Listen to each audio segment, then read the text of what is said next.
welcome to the Nerds and Friends podcast. Today we have a very special episode with our friend Nick Cook joining us. My co-hosts here are Nathan Childs and Carey DuVal. I'm Josh Lindquist. Hello, guys. Thanks so much for joining us today. And Thanks Nick, for having me. Yeah, of course, man. We're excited to have you and talk about the theme today is going to be miniature painting and primarily Warhammer 40k and any other cool miniatures you have. I know you have Transformers. I know you have Star Wars, all kinds of cool stuff. So I guess just to kind of kick off the discussion, like tell us about when you first started painting miniatures and kind of where you started and where you are now. Now, I Sure. am going to have to cut in really quick first before anything goes on, because from what I understand about this particular podcast and subject today, is that Nick's here to extol the virtues of Warhammer. And what I would like to say is specifically, I am here to argue that the blade is a superior martial weapon. And this is for many reasons. For one, you can use it one-handed, while the Warhammer is specifically two-handed. And second, do you know how tired you get after swinging around a 20-pound Warhammer all day? It is just ridiculous. Outside of specifically heavily armored combat, a Warhammer is ridiculous. Now, internet, come at me. I don't have social, so go to hell. Anyway, you're immune. The ultimate power armor. Right. But in all reality, this is something that is super interesting. I have had a lot of friends. In my military background, I've legitimately known guys that are 6'5", 240-pound, like former professional athletes, and the thing that will get them to nerd out more than anything is, let me show you my Warhammer collection. They hand paint this stuff and they get really nerd into it. It is very, very cool. So I'm absolutely prepared to sit back and really hear some cool stuff about this. Oh, right on. Same. So to give you a little background. So I started painting when I was in college. I didn't realize I wasn't sure what paints you needed to use right away and stuff. So I bought like enamel paints, which they have their uses, but not for like miniature painting like what I do. And it was just, they were globby and it looked terrible and splotchy and I didn't know what I was doing. And I always liked to paint stuff. Like in high school, when I took art and stuff like that, I was like, I should always do more with that, but I never did. And then as I've been going along, like after that, even with that same set, I started to learn like, okay, maybe if I get another brush and let me get some more acrylic paint, I can learn a little bit more. And I've kind of done it off and on since my first year of college. So that was 2009, 2010. And then here we are today. So it's been a little bit, off and on, been really busy here and there. And then I was like, and I've always painted it to a standard. And I was like, it's okay for tabletop. I know I could do more, but kind of lazy about it. But then I decided, I was like, why not just like, it'd be kind of fun to talk about lore and do all that stuff, which I haven't quite got there yet. But I decided, it's like, if I'm going to show off my miniatures, I need to do them to a higher standard. And I know I can. So, or at least make them look, decent. So I've hit some more effort and I submitted some I painted them up to the standard I wanted. And then I started submitting photos and I've started to do that since. So it's always been kind of an interest, but I'm trying to spend more time trying to do what I really like as a hobby, if that makes sense. So it's kind of where I'm at now. I have what I've posted, I haven't posted like a lot of photos, but I have a few here and there, and I have projects that I have lined up in my head that I'm going to go, I want to do this one. Ooh, I want to do this one. And I'm trying to think of a schedule. It's a little more of like, what do I feel like painting at the time? But now I have. Do you Twitch this? Do you put it on Instagram? Like, where do you post this? Sure. I put it on Instagram right now. I put some on Reddit, which I haven't just really done much with, but it's mainly just been on Instagram. I want to do like some YouTube. What's your handle? I'll go follow you. Oh, sure. It's Nick's Nerd Corner. Nick's Nerd Corner. Okay, cool. Yeah. Absolutely. And for everyone listening, that link will be in the description of the podcast and the video for you guys to click and follow along as well. Cool. Yeah. And I have lots of projects planned. So I have like a whole table of like gray miniatures. They're just the plastic, but I have plans for all of them. So that's kind of where I'm at. Do you want to show us any from your shelf back there to kind of give us examples of some of your work? Yeah, absolutely. So I actually moved this down too, so it's easy to reach. Nice. Ahead of time. So I want to put it in the camera view here. It's kind of nice. It'll be on. It's on my Instagram, so you can see it in better detail. I have like all kinds of angles and stuff. But it's this model is Emperor's Children Praetor is like his rank. And that's what the model's called. And he's painted purple. That's their color scheme in lore, and then he has like gold trim.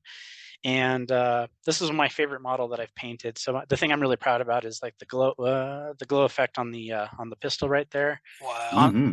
On the picture, well, this way. Dude, the detail on that is incredible, man. That's awesome. Well, thank you. Yeah, and like, it took a while to paint that one. Like about, I'm busy a lot too with work and stuff, but a few hours here, a few hours there. It took me about 2 weeks to do. And how do you pick up a technique like that? How do you figure out how to do a glow effect like that? Do you go on? Do you have somebody that's like a mentor to you? Do you do it with friends? Research online? Sure, that's a really good question. So it's kind of a learning experience. I try to do some of the glow effects by myself initially, and I've done that on some other models that I've tried, and I wasn't necessarily happy with the way it looked. It looked okay. So I did a little bit of research. I kind of saw what other people recommend, and kind of like there's ways you can do it where you kind of do the opposite effect, where you do kind of the glow on the outside and move in. And on the glow effect I did, it's more of you try to make an internal light. So you basically for example, when you paint miniatures, you'll generally do like the general base coat, and then base coat or two, and then you'll do like a shade, which is like a different type of paint, and then you'll do like the highlights. With glow effects, you kind of do the same principle, but with the opposite color range. So you go like white as like your base. Instead of a shade, you kind of do like a light color too. It's like, say, well, you do white, like a white yellow mix, and then you slowly go kind of darker as you go to the top layers. And then as you kind of tie it all together, you do a little more in the recesses with just a little more of that light color. And then on the outside of the, just bring it back actually. So you have reference of what I'm talking You're basically about. doing reverse shadowing, right? Exactly. So whereas like in where the gutters would be like normally, like I'm going from like an art perspective, you'd really darken those, but you lighten it to actually create a glow effect. Exactly. So yes, and then so this is like right here on this. It's kind of it's hard to see, but on the outside of the gun, there's actually a little bit of, it's called glazing, where you just take super watered down paint and you just kind of run it along the edge of the weapon, and it kind of creates like a semi glow effect because you have a little bit of that color spilling over. And then in fact on this model, it might be hard to see with the camera, but the plug for Instagram, you can see it a little bit better. On like the belt buckle of his armor, there's a little bit of red where it kind of just has a little more extra glow effect. So it just looks like there's light somewhere else from just that weapon. So it kind of just, it simulates just that effect. And that's kind of like the way you approach it. You just kind of, the best way to explain it is you're kind of selling an illusion. So you're trying to get little pieces of effect to kind of just basically sell it, what you're trying to do, if that makes sense. That's super cool. Yeah. So Nick, go ahead, if say the opportunity arises, would you ever live stream you painting one of these on Twitch or something, going off of what Carey asked earlier? Yeah, it might be something worth doing. I would think the best, because of just because of my time availability, I think it would be better to do like a kind of a cut, and kind of do like a progression of more of a log. Like I did a couple days here, and then I have a complete model. So I do like a filming for an hour. And you can make a YouTube channel to supplement your Instagram and vice versa, and do some like behind the scenes videos. That'd be cool, man. Yeah. Yeah, there's a lot of people that do that actually. Like that's kind of the interesting thing, especially for people that start out painting, is like if you learn techniques, actually like from certain brands like Games Workshop, who does Warhammer, you can they actually put out like tutorial videos on how to do certain color schemes and stuff, which is really helpful. Even if you end up doing your own thing, you can kind of get an idea about how am I going to build up the color, what highlights am I going to use, what techniques did they use. Even if you do something different, at least gives you insight on what you can do, So so that's really cool.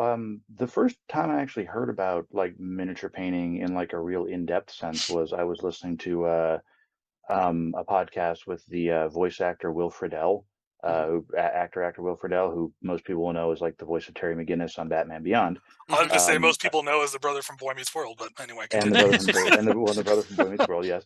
But he talked about how miniature painting for him was like a very zen, like a very calming experience. Yeah. Like it was something where like it's and it kind of seems like I personally, when I draw sometimes, or when I really get into a craft, getting to the point of like getting into the finer details and making it like as good as you can. Like I love the sketch, and I love fine detail work, and that is like where the money's made for like creating anything in like for me. Like is that something similar for you? Yeah, so it's actually kind of interesting. I would say it's yes and no for me, but I'm just kind of, because I'm particular about things. When I start out, very calm, after I prime it. Priming is kind of fun. You just go out and you basically, there's specialized spray paints, or you can paint it on too, but it basically sets up the model to be painted from the plastic because it adheres different. You prime it, and that's kind of calming. You kind of go outside for a few minutes, spray it, and then you start out kind of adding your colors. You're like, okay, I like where this is going. Around the middle, though, I kind of stress out a little bit, where I'm like, this looks terrible. Oh my gosh, I don't know what I'm doing. And every model has an ugly phase. So it's one of the things you kind of have to get through. So in the middle, I kind of stress out going, oh, I don't know what I'm going to do with this. But then right when I get about 2/3 of the way, I kind of I love it. And I kind of see where it starts tying together. And it's like I get the totally opposite effect, where I kind of get really relaxed and I go, oh, I love this part. I'm really excited to do this. So when I get after I do highlights, but I do I do a lot of little dots that kind of try to portray get the lighting out there a little bit. On that this miniature I keep showing you guys, I have a lot of little white dots and spot that kind of try to get that reflectiveness to the metal. Yeah. And that's my favorite step, and it's so calming, and I just go through and I get so happy doing it. So it's just but it's just that middle piece though, where that whole everything that calming effect just kind of goes away for a little bit, where I freak out going, oh my gosh, this looks ugly. But then yeah, it's it's kind of a Zen effect after that, if it makes sense. It's the struggle to get there. Well, so I mean, you mentioned putting those little white dots to reflect light reflection, because you're, like you said, you're selling the illusion that this is metallic armor, or for different surfaces you're going to be selling different lighting illusions. Yeah. Did you find techniques to do that, or kind of play with it and find your own, or So there's different effects. If you ever want to see different, well, Instagram's a good way to look, but if you look at Games Workshop website to see how their models are painted and stuff, you see the advertising pictures for the models. Yeah. There's different effects that people do, where there's metallic paints, for example, or on certain colors, it's usually a base coat, and then you do a little another coat, but it's a little bit smaller and gradual for highlights. Okay. And I think about doing that. I try to I follow that a little bit, but then I kind of do my own thing. So when I talk about metals with the white, there's an effect called non-metal metallics, where people simulate, if you ever look at an 80s drawing of or an album cover of certain things, where they show chrome, and it has the blues, the reds, the pink, the pinks, and you kind of get that effect where it looks reflective. Yeah. You can paint that, and that's called non-metallic metal. But then on the other side of that, there's metallic paint. So there's silver, gold, like that. And so I kind of do a little bit of both when I get my effect. So I'll do I'll do a metallic. Usually I'll do an undercoat that's say if it's gold, it'll be a light tan, and then I'll paint a brass, and then I'll paint a gold metal, and then in certain areas you shade. So you use a shade paint, which is super it's a super thin paint that it's specialized for shading. And then on the raised surfaces, I'll highlight them with a brighter version of the color, and then maybe I'll move a little bit of silver near the white, and then I'll dot that with white, and then we'll it's a hybrid of the technique basically. And I'm thinking 90s X-Men comics here, the way that they made Cable and Spawn and all these old school characters with a lot of metal on them. They make that look like metal. Yeah. And that seems to be kind of the layering effect that you end up getting into. Yeah, basically it's the same. It's same principle basically. It's similar with any painting or drawing. A lot of the techniques are very similar. It's just with paint, sometimes the material is different, obviously, compared to if you're just using inks on a comic, but the principles are the same. And then with a miniature, you have it's three-dimensional, and you have the textures to work with of the actual model, which help if you're going to highlight, you're going to highlight the raised edge versus the recess. But yeah, the idea is exactly the same, especially for things like that. It's kind of a blast. It's the cool thing is not everyone does everything the same. People do gritty techniques. You'll see especially with the historical stuff, World War II, they're going to use less of bright highlights, bright colors. It's going to be very subdued, very drab. They'll consider the texture where the model's rough or something like that. They get chipping effects. Yeah. So it's interesting because there's a wide range of techniques that people use, and it really depends on what you're going for, what your style is too. Totally. Well, Nick, speaking of your own style, I wanted to talk about that that terrain piece you showed me earlier today, that you're working on using custom parts and stuff. If you could show us that and talk about all the different materials you're using, I think that's fascinating. Sure. Yeah. So put it up in the frame here. Ooh. It's still a work in progress. I gotta still add some Mhm. stuff. I'm gonna add some stuff over here, but basically what I'm building is it's like a little terrain piece, objective marker. It kind of scales with like the Space Marines that I have, where they could sit in the throne. Basically, this guy's a little big, but some of the other ones can fit in there.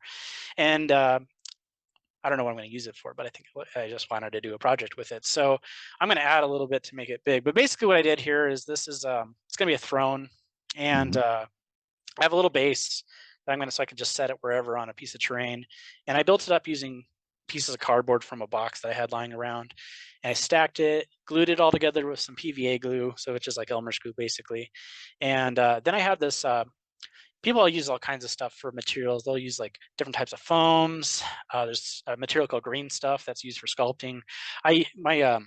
From when we went to Comic-Con, we had a bunch of this this like moldable foam that you can use, and so I molded it all the way up. And again, I'm going to add some pieces, but and then I used so kind of to get that outer layer. And then I used some PVA glue to kind of seal it in, and then some guitar strings for some kind of That arcane I didn't technology. expect. I thought they Yeah. were like metal wires to like hold the structure up. So that's really cool. Yeah, they're just kind of like I got guitar strings that I got off Amazon. I had it sent, and you can kind of like people that build terrain kind of just use whatever they can find, and it kind of just works. People will get like, oh, I got bark or sand or whatever, and Oh, that's cool. you glue it down in a certain way. And so then I have like from the Citadel range, so which they make the Warhammer stuff. I have a bunch of skulls, like tons of little tiny skulls that I'm going to glue onto here, and then eventually paint this. And I want to paint it like you use it for role playing, like a D&D game, or if I ever did a game of Warhammer, you could like, oh, this is an objective marker or something like that. So yeah, That's just a little awesome. project I'm working on. That's really cool, man. Yeah. Part of the fun is just kind of like, well, I can do this default thing, but I also want to do this special thing with like, let me add new heads or build something out of it, or why not, just see what you can do. It's kind of an experimental, let's see what we can get out of it.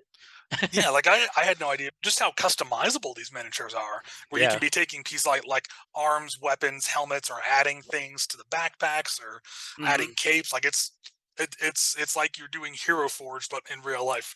Yeah. Like it's awesome, It's really cool. Yeah, you get like multiple kits, and you're like, oh, I just want to build this, but let me get an arm from these ones. And I mean, sometimes you're like, oh, that's an expensive kit. Maybe I won't get that for that piece. But like, you can scab because you'll get like a lot of leftover pieces from other model kits, and you're like, okay, well, let me save this for some one-off project down the line. And ooh, I have a cool head for this. Let me go ahead and put it on this model. Let's see what you can get. Be a little creative. Yeah. Yeah. No, it sounds like there's lots of facets to the creativity with this hobby because you're picking what figures you want, you're getting into the lore, you're choosing the paint scheme, you're actually applying it, you're doing the coloring techniques, and then you have the customization options, and then you have the options to make a game out of it with the miniature rules and the stat blocks and everything. So there's lots of facets. This is a really cool hobby, man. I gotta get in on this. Yeah, and there's lots of like Warhammer is one of the ones I love the most. It's one of my favorites, but there's tons of others. I mean, there's a Star Wars game, Star Wars Legion. There's BattleTech, if you're familiar with like Mech Warrior or just BattleTech itself. They got a whole model range for that. There's tons for D&D. D&D has a bunch of here, let me show you. For example, I have it's a Starfinder, and it's still in the package, but it's like a dragon with like a gun. Nice. And that's for role playing. But again, like there's tons of model ranges that you can do, and like even with games, like there's the big games, but there's some that are like model agnostic games. There's like the space station one that just came out recently I heard about, where it doesn't matter what models you have, you kind of make like your model rules for like like I have a guy with a gun. Well, there's like rules for a guy with a gun. So so it's kind of like a rule system where like you can incorporate whatever miniatures you have and just kind of bring them in. Yeah, exactly. I like that a lot. See, that I like because that really smacks of like the if you actually look at the miniatures that Gary Gygax whipped out for the first like version of D&D, like when he was playtesting it, they were all like market knockoffs that he found that he like made up stat blocks for. The beasts are like really interesting when it comes off of that. And the idea of something that's like creative play, that's just like, yeah, this is whatever, very much speaks to that that ability to just like imagine how things put together. Like my immediate first thought is the comic book Saga I'm not by familiar. Brian K. Vaughan. I think that you as a 40k fan would probably very much enjoy it because basically the first thing that they kick off in Saga is there is it's a sci-fi world where there's also a fantasy world that exists, and like two of the warring factions are there's a planet of like technologically more advanced humanoid aliens, and then there's a forest moon where elves and magic exist. Like, and once you set up an environment like that, the stories that you can tell are whatever the hell you want. Oh And yeah. it's one of those series that's like, it took me too long to read the first copy, but now I'm addicted. And it's that kind of like, yeah, let's just figure out how the fuck these fit together. It's very Sure. cool. Yeah, that's actually the interesting thing. Cause like some people play this will like take the example of Warhammer. People will play tournaments and they only think of the numbers, you know, which is fine. You know, that works for those people. And there's other people that are like, and so it's all about, you know, like all about like the rules for them. But like for other people, they like narrative campaigns where they'll be like, oh, we want to like, we'll have an objective for like, you know, you have to go get over here and who's this guy that I have and stuff like that. And it just really, you know, like, you know, it depends on what people are into, but it opens up a lot of potential for, you know, like a lot of different, it's like a lot of good time with friends, really. I mean, that's really the basis of it. You get to spend time with people doing all kinds of fun stuff. And if you get, it's like, let's figure out a good narrative campaign with like, I have elf miniatures from D&D and you have some guys with guns from like, oh, they may be Star Wars miniatures or something, you know, doesn't really matter what it is. And you guys are like, let's figure out a good campaign where we can pit them together, you know? That's awesome. Oh yeah. Yeah. We should do that with all of your miniatures. Just have a total all-out free for all. Build some terrain and just make up rules and just go for it. You're like you joke, but I distinctly remember at age 12, this kid named Kyle who lived like just across the street. Between he and his he was the youngest of three brothers. He had all the hand-me-down toys. He had so many Army Men GI Joes, and one I remember once or twice what we did was we took all those figurines and we set them up across his basement in like our sections, and we had a war. That's and it was awesome. literally just narrative, one thing at a time. Like all my guys over here, like they get in a skirmish with your dudes over here on the entertainment center. It's like, well, my guys back here on the bookcase are sniping from over here. Is legitimately just like fucking around with each other and like having a good time. And yeah, it's just all that kind of fun imagination stuff. Exactly. That's yeah, so and cool. that sounds like when you think back, like when you have like, of course, I always played with your toy. You know, when you're little, you're like, oh, I had these toys and stuff. But you think about like getting into wargaming as an adult, you're like, oh, I could have just done this with this as a kid. That would have been so cool.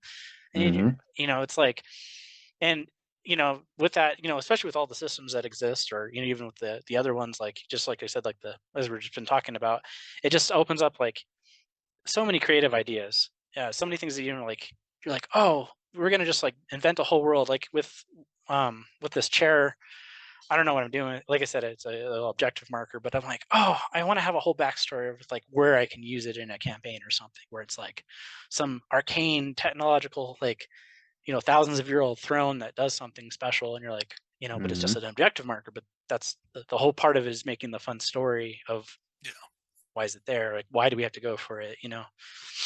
Yeah. And that's kind of like with like, you know, with like Warhammer, you know, like they all, the big thing is like all the armies just look cool. Like if you want this one or this one, you know, they're all cool looking, but like the big endearing part for people is like, well, why am I painting this miniature? Like, why do I choose this color scheme? Like, what is their backstory for their faction? I really dig the personality aspect of this and play style, because like the guy I was talking about at the beginning of the episode, like the big army dude who was like into Warhammer 40k. One of the things he told me is he was like, Carey, based off your personality, I think you'd be orcs. I was like, why? And he's like, because the orcs are totally chaotic and they basically make hovercrafts out of cinder blocks and wood and power them by the fact that they believe that they can fly. I'm like, I am so down for that. I don't care how bad I would be at this game. That is hilarious. Right. Yeah. And that's a good example. Like, and orcs, funny enough, they're a good creative opportunity for people because, like, yes, you paint them green. That's the main thing. They're green skins. That's what they're called. But like, you get like, you're like, oh, they have this big truck, and what's it made out of? Well, I have like Tonka parts that I found from when I was a kid, and I got like scrap pieces of whatever. Let me throw it together. That's something Works would do, and now you have a war truck, and it works in it's very thematic. You'd have to proxy in the rules, but that's okay because it makes I think sense. proxying in the rules is the most fun part because you have a system of rules. Yeah, absolutely. And everyone's disappearing. I don't know why, but no, you have a system of rules, and then you get to say, how can I take some of those elements and add a few of my elements and make it balanced and work? And that's what I've enjoyed doing with like card games in the past, and with D&D even. I homebrew a lot, and so like that. Having that option in a miniatures game, I think is really cool because you have the added element of, okay, not only am I adding a game element rule, I'm also adding it visually, and it corresponds to how I've designed this miniature. Yeah, so that's really, really cool. It is. Yeah, that's a fun part. I was talking about, I have this model here. You mainly use the standard parts except for like the head and then like the right weapon. Yeah. But long story short with that model is it's not a what you see, what you get is the term where the model has like what you would play on the tabletop, but it just had fun making it like a cool model with 2 axes, and it kind of makes sense for the lore of the model and stuff like that. The World Eater's like melee combat, so he's got he doesn't have swords, but he has axes, and that's our whole thing. I kind of just I put parts of it together from other kits, and I was like, oh, just that was kind of the fun of it. I just made something that was just fun, and it was I like the lore for World Eaters are kind of crazy, and I wanted to make, that's what I said, like I just wanted to make like a fun model, That's so awesome, dude. Guys, I do have to head off though. So, you're good. Thank you for joining us, Carey. This was super fun. Thanks for having me on, and I hope you guys have a nice rest of your podcast. Yeah. Thank you so much. Good seeing you, See buddy. you later, buddy. See you. Talk later. Well, Nick, what are some of your goals with your miniatures in the future? Like if there's any you mentioned you have a lot of projects that you're working on their Instagram account. Do you have any big benchmarks thank goodness we can edit. Big benchmark things that you want to plan for the future or accomplish in the future? Yeah, absolutely. Well, with this model, actually, that purple one I've been showing you guys, it's part of my the Age of Darkness Horus Heresy box set, and that just came out in June. And I eventually want to finish that. I have more of these purple Emperor's Children to paint up, and I haven't even started on the white scars, which the name implies they have white armor. They have this red lightning patterns, scar patterns, because that's our whole theme, and that's going to be the opposing force on them. So I'm going to try to get through that at some point. I don't think I'll finish it by the end of the year, but I do have a quick question about that though, because that sounds super awesome. But isn't that kind of a challenge having guys with armor that's primarily white, because it kind of inverts that thing you were talking about with the color schemes, where you typically start with a darker base and then build with details. So how do you have to accommodate that when you have someone with such a light color base for their armor? So that's actually very interesting, because actually the general rules will follow all the way through. Okay. But there's a caveat, because obviously you're starting at white, and so you have to think about white is actually generally, even with paint, there's more than just white as a white color. There's it's usually never called just pure white, but there's a pure white, but then there's shades, there's different levels of white, like cream and eggshell, or I don't know what. Exactly. And white, on top of this, white's actually notoriously hard to paint, because it's basically start with kind of a off-white, usually more of a gray or a tan, and you'll slowly, with different colors, kind of again work the same process, but just then white will be your final outline or highlight. So it'll be with the white scars, I'm going to do, I have the color over here, it's kind of a vanilla-y, if you look at vanilla ice cream, it's kind of that slightly yellowy tan kind of white. Yeah, that'll probably be one of the major colors actually on the armor itself, because that'll spread better, and then it'll coagulate and harden without getting that chalky residue, right? Yeah. And when I have finally the white highlight, you'll actually be able to see the white highlight, because there'll be a little separation. It'll contrast a little bit with that yellowish hue. Okay, wow, that's fascinating. That's really cool, man. Yeah. But I suppose with photographing those, you have to be very particular with how you light the miniature itself when you're photographing it also, right? Yeah, so some people just take it out of their workshop, wherever they paint, and that's fine. That looks good. But I kind of want to, like, the way I try to make it look, I use like a ring light and like a white background. Yeah. My wife is my photographer. She does such a fantastic job doing it. So Shout out to Becca. She does good yeah. work. Yeah, and then like the funny thing, because it kind of plays into all of this, is that like, and it's true of any paint, is you have to basically have it thinned out. Like you can't just like use straight out of the pot because it'll be way too thick. Yeah. So, and that's like I said, been bringing it back to the challenge of like with the coverage is, as Nathan was saying, like, like it doesn't cover well, and it kind of, you can see your mistakes really quickly, especially if it's thin. The color underneath might, kind of show through really. So you have to kind of, again, that's why like using those off colors will kind of just, it will help spread that out. So like if you have like, you shouldn't start with black over white, or like with white over it, that would look bad. But if you had like a white primer and then a couple layers, or say if your model was actually painted like red, to get to that white, you have to like gray and maybe like a little off white and so on and so forth to like the third or fourth layer where it's actually white. It takes like a little bit of progression, which takes longer, sure, but it makes it well worth it when you actually see the final result. How do you, when you're layering like that to get that really smooth and detailed color gradient, how do you deal with like when you're dealing with such small canvases, such small miniatures? Like, doesn't the different like layers of paint cause like an issue like with space or like building on top of each other? Like, how do you deal with that? So that's a very good point. It's there's always this joke. It's actually like a whole meme. When you look around for miniatures, you'll eventually see it at some point where it's like thin your paints, but there's like these like the opposites of that where people just glob on the paint.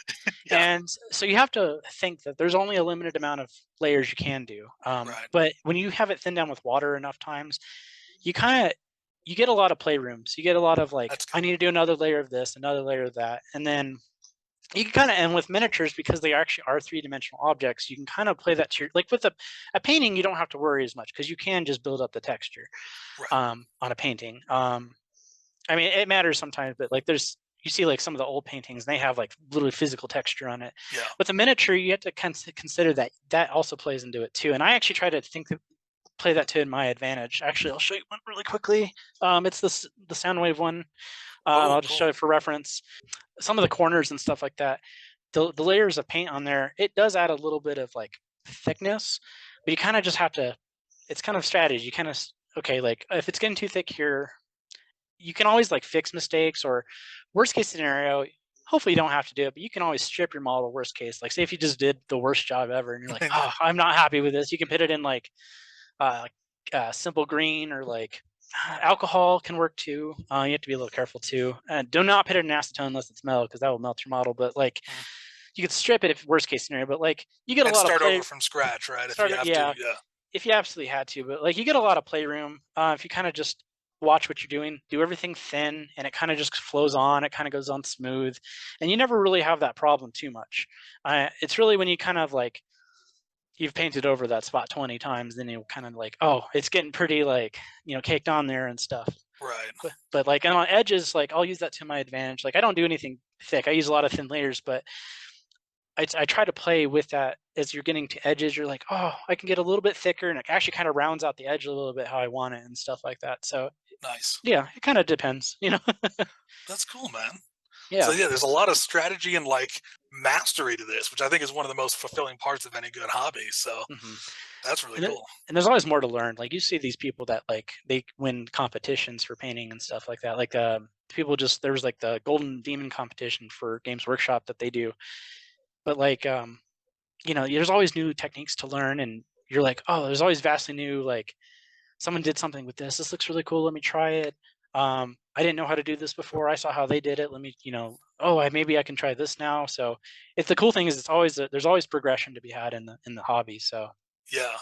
Well, what advice would you give to someone who's interested in getting started in miniatures? Like, what would be the advice that you'd give them of like a good starting point, or like just what places to go on the internet to kind of figure out where they want to start their hobby relationship? Well, my first piece of advice would be, figure out. You don't always have to 100% figure this out, but if you have a hobby idea, you have kind of a way you want to paint it, you have something in mind, realize that you can do it in one color. It doesn't have to look perfect. You're going to learn more, but always do get a couple of this, like get a couple of the progression of the color, and that kind of helps like move you past like just adding one color. YouTube's a good resource. You can there's tons of tutorials for any of the brands. So like I said, Games Workshop has for Warhammer, like Warhammer TV, I think is the YouTube page that they have. They do little tutorials on how to paint it. And the big thing is just you're going to get better as you do it. It's just practice. Try, if you don't have like a model that you love, you can get like a practice model, kind of try out your stuff. But then you just have to try it. You just have to have patience, take your time. Thin your paints is probably one of the biggest things I can tell anybody. But it's just an iterative process.